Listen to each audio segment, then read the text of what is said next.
पासून सहर्ष स्वागत। या ठिकाणी आता 10 मिनिटांपूर्वीच एकाच परिवारातील परंतु दुसऱ्या वाड्यातील एका लग्न समारंभाला आम्ही जाऊन आलो। आज वेगवेगळ्या क्षेत्रात मी माझ्या आयुष्यात प्रवेश केला, पण माझा राजकारणाचा चंचू प्रवेश ज्या पितामहनी केला ते आदरणीय मी कैलासवासी बापू मामा म्हणणार नाही। कारण एक लक्षात घ्या, अण्णा होते तेव्हा जेवढे लोक यायचे त्याच्यापेक्षा 4 लोक आज जास्त दिसत आहेत मला। हे तुम्ही म्हणजे बाळू मामा, दिनकर मामा आणि बापू मामा या तुम्हा तिघांचं खऱ्या अर्थाने अण्णांचे संस्कार काय आहेत ते मला आज जाणवले। आज मुलीचं नाव प्रतीक्षा आहे। प्रतीक्षा म्हणजे वाट पाहणे। आपल्याला काय वाट पाहायची गरज नाही, पण अनिकेची प्रतीक्षा आज संपलेली आहे। त्याच्या आयुष्यामध्ये एका सुंदर, सुशील आणि संस्कारक्षम मुलीचं पत्नी म्हणून आगमन होत आहे।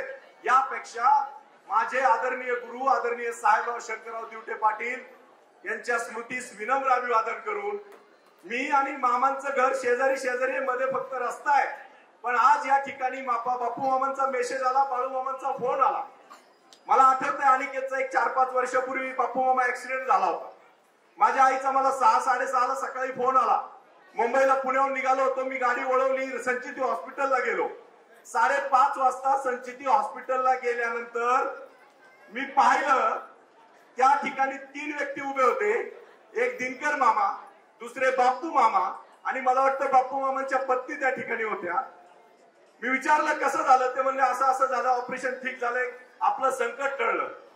मी त्यावेळेस विचार केला, ज्याच्या मुलाचा ऍक्सिडेंट झाला तो बाप रुई छत्रपतीच्या टेंबीच्या मळ्यामध्ये आऊत हाकीत होता आणि त्याचे 2 भाऊ आपल्या पुतण्यासाठी दवाखान्यामध्ये पहाडासारखे उभे होते।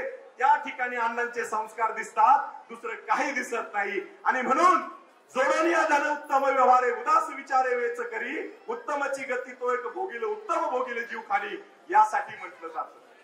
मला माझे परम स्नेही परम मित्र बंडू साबळे सरपंच आणि दुसरे मित्र माझे मोहन साबळे सरपंच रुई छत्रपतीचे, माझा वैयक्तिक माझे 2 नेते आहेत या तालुक्यात। एक म्हणजे राहुलदादा शिंदे पाटील आणि दुसरा म्हणजे गोरख साहेबराव दिवटे उर्फ सरपंच।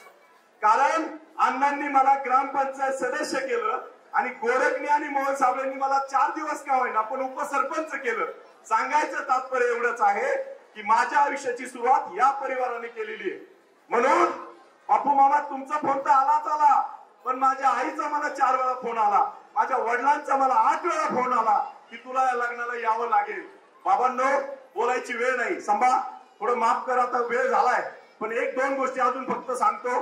खरं तर माझ्या बाळूमामांच्या आयुष्यात थोडे कष्ट जास्तच आले, पण बाळूमामा काळजी करू नका, पांडुरंग तुमच्या पाठीशी आहे। कारण कांदा मुळा भाजी अवघी विठाई माझी, या वृत्तीप्रमाणे तुम्ही आज पंढरपूरच्या वाटेने चाललेला आहात। तुमच्या पहिल्या पत्नीचं जाणं झालं, सुदैवाने वडासारखा आपला बाप निघून पडल्यानंतर काय होतं ते तुम्ही पाहिलंय, आणि तुमच्या आयुष्यात हातातोंडाशी आलेला मुलगा गेला, पण 2 वाजता रात्र असते बाबांनो, आणि पहाटे 4 वाजता उजेड पडायला लागतो। तुमच्या आयुष्यात तुमच्या मागच्या 3-4 वर्षात दुःखाच्या घटना घडल्या, पण आज अनिकेतच्या रूपाने नवीन आनंद येतोय। म्हणजे कधी कधी झाड पूर्णपणे तुम्ही पहा सुकून जातं आणि अचानक पावसाळा आला की त्याला पालवी फुटते, आनंद येतोय तुमच्या घरात। मी खऱ्या अर्थाने एक वाक्य सांगतो आणि थांबतो, मला या परिवाराचा आदर्श वाटतो, आमच्या रुई छत्रपतीला आदर्श वाटतो। मी स्वतः advocate doctor Sunil Nanasaheb Karpe, Mumbai high court, माझे वडील नानासाहेब करपे, आई आणि माझा भाऊ अनिल, सर्वांच्या वतीने मी या ठिकाणी वधूवरांना शुभाशीर्वाद देतो आणि माझे 2 शब्द संपवतो। धन्यवाद। धन्यवाद साहेब।